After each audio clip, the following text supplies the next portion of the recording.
நாங்கள் ஒரு விசை கண்களை மூடினால் நாங்கள் ஜெபிக்க போகிறோம். இன்னைக்கு முக்கியமான காரியங்களை ஆண்டவர் நம்மோடு கூட பேச போகிறார். அவர் சிந்தையை குறித்து பேச போகிறார். பரிசுத்த ஆவியானவர் கிறிஸ்துவின் சிந்தையை குறித்து பேசும்படியாக அவர் வெளிப்பாடை கொடுத்தபடினால இந்த நாளில் அதை குறித்து ஆவியானவர் உங்களோடு பேச போகிறார். நாங்கள் எல்லாரும் நம்முடைய வலது கரத்தை நம் தலையின் மேல் வைத்துக்கொண்டு நாங்கள் ஜெபிக்க போகிறோம். பரிசுத்த ஆவியானவரே, இந்த நாளில் எங்களை ஒப்புக் கொடுக்கிறோம். ஆண்டவரே, எங்கள் சிந்தையை ஒப்புக் கொடுக்கிறோம். ஆண்டவரே, எங்களுடைய சிந்தையை நீங்க பரிசுத்தப்படுத்துங்க. எங்களுடைய சிந்தையை அறிந்திருக்கிறவர் நீங்கப்பா. கிறிஸ்துவின் சிந்தை எங்களுக்கு உண்டாகட்டும். கிறிஸ்துவின் சிந்தை உண்டாகும்படி எங்களை ஒப்புக் கொடுக்கிறோம். ஆண்டவரே, இந்த சிந்தையை இந்த நாளில் பரிசுத்தப்படுத்துங்க. ஆண்டவரே, இந்த சிந்தையில என்னென்ன உமக்கு பிரியமில்லாத விருப்பமில்லாத காரியங்கள் எல்லாம் இந்த சிந்தையில நிரம்பி இருக்கிறதோ இன்னைக்கு ஆண்டவர் இந்த சிந்தையிலிருந்து அதை அப்புறப்படுத்துங்க. அசுத்தமான காரியங்கள், அசுத்தமான எண்ணங்கள், உமக்கு பிரியமில்லாத காரியங்கள், துன்மார்க்கமான எண்ணங்கள், அக்கிரமமான சிந்தனைகள், எல்லா மாம்சமான சிந்தனைகள் எல்லாவற்றையும் ஆண்டவரை இந்த நாளில் அகற்றி போடுங்க. இந்த நாள் ஆண்டவரை என்னுடைய சிந்தையை பரிசுத்த சிந்தையினால நிரப்புங்க. ஆண்டவரே, கிறிஸ்து இயேசுவில் உள்ள சிந்தையினால இன்னைக்கு நிரப்புங்க.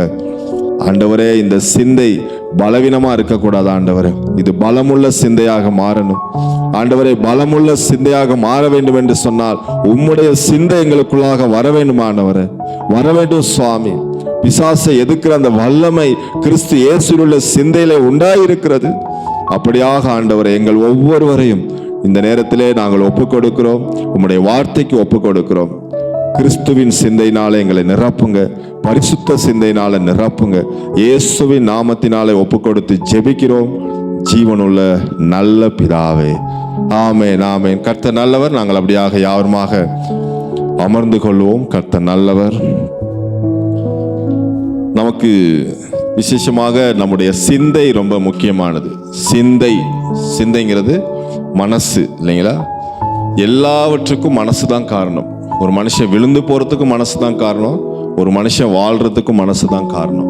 இந்த சிந்தையை நாம எப்படி நாங்கள் வைத்துக் கொள்றோமோ அப்படிதான் நம்முடைய வாழ்க்கை அமையும். ரொம்ப முக்கியம். நம்ம இந்த சிந்தையை எப்படி பாருங்க, சில நேரங்கள் இந்த சிந்தை அசுத்தத்தினால நிறைந்திருந்தா அதுல அசுத்தமான காரியங்களை நடப்பிப்பாங்க. உதாரணத்துக்கு, உலகத்துல பாவம் செய்யறவங்க பாருங்க, கொலை செய்கிற சுபாவம் இந்த சிந்தையில இருந்தா அவங்க எந்த நேரம் எதை குறிச்சு பேசுவாங்க? கொலையை குறிச்சு, அடிக்கிறத குறிச்சு, வெட்டுறதை குறிச்சு, குத்துறதை குறிச்சு, அடிச்சு கொண்டு போட்டு ரிமாண்டுக்கு போயிடுவேன், இப்படியெல்லாம் பேசுறவங்கள பார்த்துருக்கீங்களா? இவங்களுக்கு என்ன சிந்தை நிரம்பி இருக்குதுன்னா, இந்த கொலை செய்கிற சுபாவத்தினுடைய சிந்தை.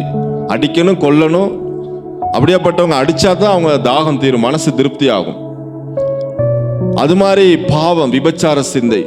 சிலர் பாருங்க, விபச்சார சிந்தையில நிரம்பி இருப்பாங்க. அந்த சிந்தை அவங்களுக்கு அந்த மாதிரியான காரியம் செய்து முடித்த பின் தான் அவங்க சிந்தையில ஒரு திருப்தி உண்டாகும். அது அப்படியாப்பட்ட ஒரு சிந்தை. பேசித்தனத்தின் சிந்தை. இப்படி பலவிதமான சிந்தைகள் இருக்கிறது. அதே போல துன்மார்க்கமான சிந்தை, பாவமான சிந்தை இல்லைங்களா? ஒவ்வொருத்தருக்கும் ஒவ்வொரு சிந்தை இருக்குது. களவெடுக்கிற சிந்தை. சில பாருங்க, பேங்கெல்லாம் உடைச்சு மங்கோல் அடிச்சிடுறாங்க. சிந்தனைகள் என்ன செய்திருக்கிறது? துன்மார்க்கமான சிந்தையிலே அந்த சிந்தை நிரம்பி இருக்கிறபடினாலே அது அவர்களை ஆளுகை செய்கிறது. நல்லா கவனிங்க. சிலர் பாருங்க, இந்த சில வாலிப காலத்துல பாத்தீங்கன்னா காதல் என்கிற சிந்தை. இந்த மாதிரி சிந்தை வந்த பிறகு அவங்களுக்கு வேற எதையும் சிந்திக்க யோசிக்க முடியாது. அதே சிந்தையில தான் இருப்பாங்க. அவங்களுக்கு என்ன பேசினாலும் விளங்காது.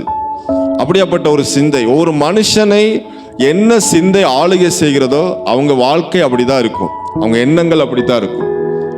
அதனாலதான் ரட்சிக்கப்படாத முன்னுக்கு நாம இப்படியாப்பட்ட கெட்ட சிந்தைகளிலே இப்படி நம்ம வாழ்ந்திருக்கிறோம் இல்லைங்களா? துர்க்குணமான சிந்தனைகள், அக்கிரமமான சிந்தனைகள். இந்த சிந்தனைகள் நம்மளை ஆட்கொண்டு நம்மை வழி நடத்தினது உண்மைதான். அந்த சிந்தை யாருடையது? பிசாசுடைய சிந்தை இல்லைங்களா? கெட்ட சிந்தையில யாருடைய சிந்தைங்க? பிசாசுடைய சிந்தை. ஏன்னா நம்ம பிசாசுக்கு அடிமையானபடினாலே அந்த பிசாசுடைய சிந்தையில நாம் நடத்தப்பட்டோம். ஆனா இப்பொழுதோ நீங்கள் ரட்சிக்கப்பட்டிருக்கிறீர்கள். ஆமென். இப்பொழுது உங்கள் சிந்தை கிறிஸ்து இயேசுவின் சிந்தையாக மாற வேண்டும். கிறிஸ்து இயேசுடைய சிந்தை எப்படியாப்பட்ட சிந்தை? பரிசுத்தமுள்ள சிந்தை. ஆமென். பரிசுத்தம். ஏன் அவர் பரிசுத்தம்? ஏன் இயேசு கிறிஸ்து பரிசுத்தம் உள்ளவராய் இருக்கிறார் என்று சொன்னால், அவர் பரலோகத்திலிருந்து வேத வாக்கியங்களின்படி, வேதத்தில் ஏற்கனவே எழுதப்பட்டதின்படி, வேத வாக்கியங்களின்படி அவர் பரலோகத்திலிருந்து மனுஷகுமாரனாய் இந்த பூமிக்கு வந்தார். வந்து நம்முடைய வேத வாக்கியங்களின்படி நம்முடைய பாவங்களுக்காக அவர் கல்வாரி சிலுவையிலே மரித்தார். நம்முடைய பாவங்களுக்காக அவர் அடக்கம் பண்ணப்பட்டார். மறுபடியும் ஆண்டவராக இயேசு கிறிஸ்து உயிர்த்தெழுந்தார். அவர் இப்பொழுது உயிரோடு இருக்கிறார், உயிரோடு ஜீவிக்கிறார். ஆமென். ஆகையினாலே இயேசு கிறிஸ்துவை விசுவாசிக்கிற உங்களுடைய சிந்தையை அவர் பரிசுத்த சிந்தையாக மாற்றுகிறார். ஆமென். இந்த அசுத்த, அந்த துரு சிந்தைகள், இந்த மாம்ச சிந்தைகள், கெட்ட சிந்தைகள்லாம் பலவீனம் உள்ள சிந்தை. அது எப்படியாப்பட்டதுங்க? பலவீனம் உள்ளது. சில பேர் பார்த்தீங்கன்னா வியாதியை குறித்தே யோசித்து கொண்டிருப்பாங்க, நோய்களை குறித்து யோசித்து கொண்டே இருக்கிறது. அது என்னது? அது யாருடைய சிந்தைங்க? பிசாசுடைய சிந்தை. அப்ப பலவீனமான அந்த பிசாசுடைய சிந்தைகள் எல்லாமே எப்படியாப்பட்டதுன்னா பலவீனமான சிந்தை. அதுல என்ன இருக்குது? பலம் இருக்கா? கிடையாது. எப்போ உங்களுடைய வாழ்க்கை, உங்களுடைய எண்ணங்கள், உங்களுடைய எதிர்காலம், உங்களுடைய ஆசீர்வாதம் எப்பொழுது பலமுள்ளதாக மாறுகிறது என்றால் நீங்கள் கிறிஸ்துவின் சிந்தையை தரித்து கொள்ள வேண்டும். கிறிஸ்து இயேசுவில் உள்ள சிந்தையை நீங்கள் தரித்து கொள்ள வேண்டும். உங்களுக்கோ கிறிஸ்துவின் சிந்தை எப்படி இருக்கிறது? உண்டாயிருக்கிறது. எங்களுக்கோ கிறிஸ்துவின் சிந்தை உண்டாயிருக்கிறது. அப்ப யாருக்கு கிறிஸ்துவின் சிந்தை உண்டாகும்? ரட்சிக்கப்பட்டவர்களுக்கு. நமக்கு யாருடைய சிந்தை இருக்கிறது? கிறிஸ்துவின் சிந்தை. கிறிஸ்துவின் சிந்தை என்ன? நம்ம ஒரு கிறிஸ்தவராக இருந்தால், ஒரு விசுவாசியாக இருந்தால் நாம் கிறிஸ்துவின் சிந்தையை தரித்தவர்களாக இருக்கணும். கிறிஸ்துவின் சிந்தையிலே தோல்வி இல்லை. அப்படி சிந்தையில் எங்கேயாவது இயேசு எங்கேயாவது தோல்வி அடைந்தாரா? கிடையாது. பிசாசுக்கு எங்கேயாவது பயந்துகிட்டு ஓடினாரா? இயேசு கிறிஸ்து பாவம் செய்தார். இயேசு கிறிஸ்து பரவாயில்ல, உங்களுக்குலாம் தெரியுது, சில பேர் அமைதியா இருக்கிறீங்க. இயேசு கிறிஸ்து பலமுள்ளவர். அவருடைய சிந்தை முழுவதும் பரிசுத்தத்தினாலே நிரம்பி இருந்தது. ஆமென். அதனால்தான் வேதம் சொல்லுகிறது, தேவனுடைய பிள்ளைகளாகிய நாம் அனைவரும் பரிசுத்த சிந்தையினாலே நிரம்பி இருக்க வேண்டும். அதுதான் கிறிஸ்துவின் சிந்தை. ஆமென். கிறிஸ்துவின் சிந்தை தான் நமக்கு பலனை கொண்டு வருங்க. வேற எல்லா சிந்தையும் நமக்கு பலவீனத்தை கொண்டு வரும். நீங்க கவனிச்சீங்கன்னா, லேகியோன்னு ஒருத்தர் இருந்தான். லேகியோனுக்கு அவனுக்கு 6000 பிசாசுகள் அவனுக்குள்ள இருந்துச்சு. எத்தனை பிசாசுங்க? 1 2 கிடையாது, 6000 பிசாசு அவனுக்குள்ள இருந்துச்சு. அவன் படுக்க, பெட்டு எல்லாமே எங்கன்னு பார்த்தீங்கன்னா கல்லறையில தான் படுத்திருப்பான். கல்லறை தான் அவனுடைய படுக்கை. எங்க தான்? கல்லறை தான், சுடுகாட்டில் தான் படுத்திருப்பான். ஆனா அந்த வழியாக யாரையும் போக விட மாட்டான்.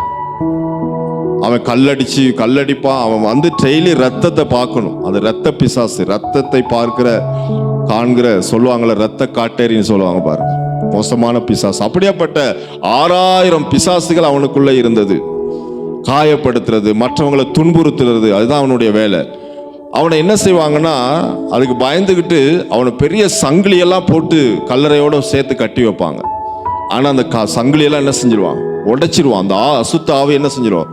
சங்கிலியை உடைச்சு அவனை அலக்கழிக்கும். ஜனங்களை போக விட மாட்டான், ஜனங்களை துன்புறும். அப்படியாப்பட்ட ஒரு பிசாசு பிடித்த ஒரு மனுஷன் தான் அந்த லேகியோன். அவனுக்குள்ள இருந்த அந்த ஆவிகள். அவன் ஒரு நல்ல மனுஷன்.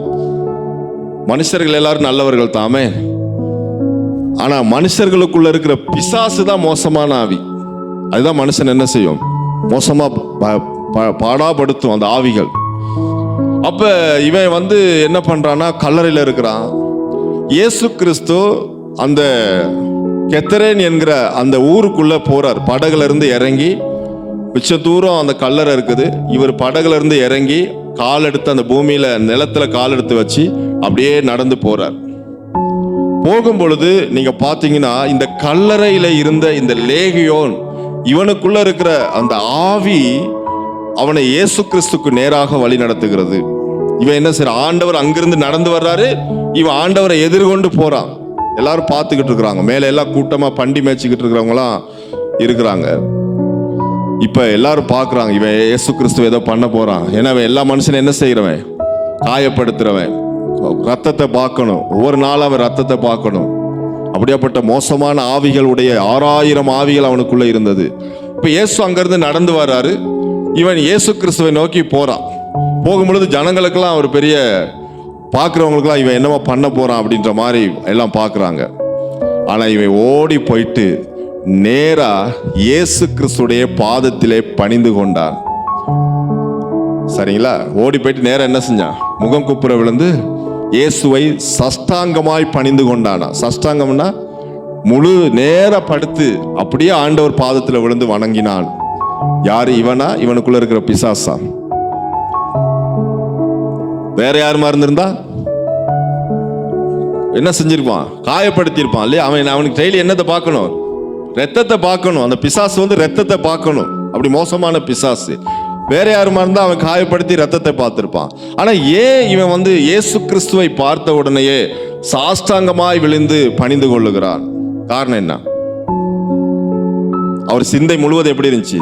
பரிசுத்தம். அப்ப அவர் சிந்தை எப்படி இருக்கிறது என்பதை யார் அறிந்து வைத்திருக்கிறார்? பிசாசுக்கு தெரியும். நல்லா கவனிங்க. நம்முடைய சிந்தை எப்படி இருக்கிறது என்பதை குறித்து யாருக்கு தெரியும் அப்படின்னா பிசாசுக்கு நன்றாக தெரியும். ஆண்டவருக்கு தெரியும் 100%. ஏன்னா நம்மளை படைச்சவரே யார் தான்? ஏசப்பா தான் நம்மளை படைச்சாரு. அவருக்கு தெரியும். அவர் எப்பொழுதுமே என்ன விரும்புறாருன்னா, என் பிள்ளைகள் எல்லாரும் என்னுடைய சிந்தையை உடையவர்களாய் இருக்க வேண்டும். அப்ப இயேசு கிறிஸ்துடைய சிந்தைன்னா பரிசுத்த சிந்தையை உடையவர்களாய் இருக்க வேண்டும் என்றுதான் ஆண்டவர் எப்பொழுதுமே நமக்காக பரிந்து பேசுகிறார். நமக்காக அவர் இரக்கம் உள்ளவராக இருக்கிறார். அந்த சிந்தை வரணுங்கிறத ஆண்டவர் எப்பொழுதுமே விரும்புகிறவராக இருக்கிறார். பிதாவினிடத்தில் நமக்காக அவர் பரிந்து பேசி கொண்டிருக்கிறார். ஆனா இன்னொன்னு, பிசாசு ஒரு பக்கம் நம்மை பார்த்து கொண்டிருக்கிறான். எப்பொழுது நம்முடைய சிந்தை அசுத்தமாக இருக்கிறதோ அதை அவன் கவனித்துக் கொண்டே இருக்கிறான். நல்லா கவனிங்க. பிசாசு என்ன செய்யறான்? கவனித்துக் கொண்டே இருக்கிறான். அப்ப என்ன செய்யறான்? எப்பொழுது நாம் நம்முடைய சிந்தையில அசுத்தத்துக்கு இடம் கொடுத்து அசுத்தத்தை நாம் நடப்பிக்கிறோமோ அப்பொழுது பிசாசு அதனோடு கூட சேர்ந்து கொள்ளுகிறான்.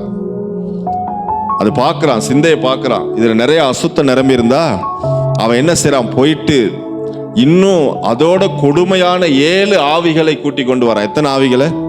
திரும்ப 7 ஆவிகள், அந்த அசுத்த ஆவிகளை கூட்டி கொண்டு வந்து அவன் அந்த சிந்தையிலே குடியிருக்கிறான். அதனாலதான் உலகத்தில் இருக்கிற மக்கள் ஏன் வந்து இன்னும் மனம் திரும்பாம இருக்கிறாங்க? என்ன காரணம்? அவங்களுடைய சிந்தை யார் ஆளுகை செய்யறது? சிந்தை யார் கட்டுப்படுத்துறது? பிசாசு கட்டுப்படுத்துறான். பிசாசு ஆளுகை செய்யறான்.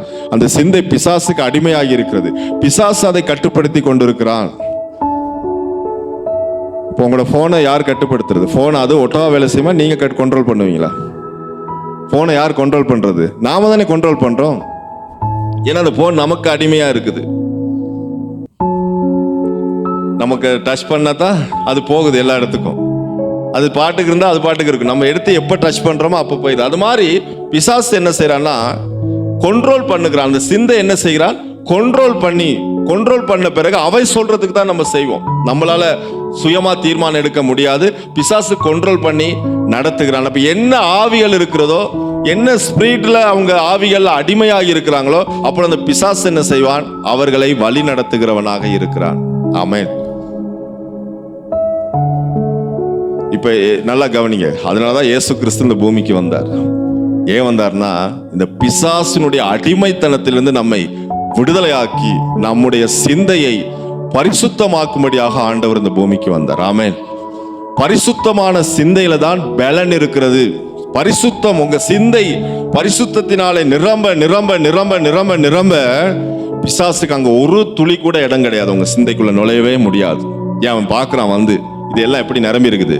பரிசுத்தத்துல. பரிசுத்தம் இருக்கிற இடத்துல அசுத்தத்துக்கு இடம் இல்லை, சம்பந்தம் இல்லை.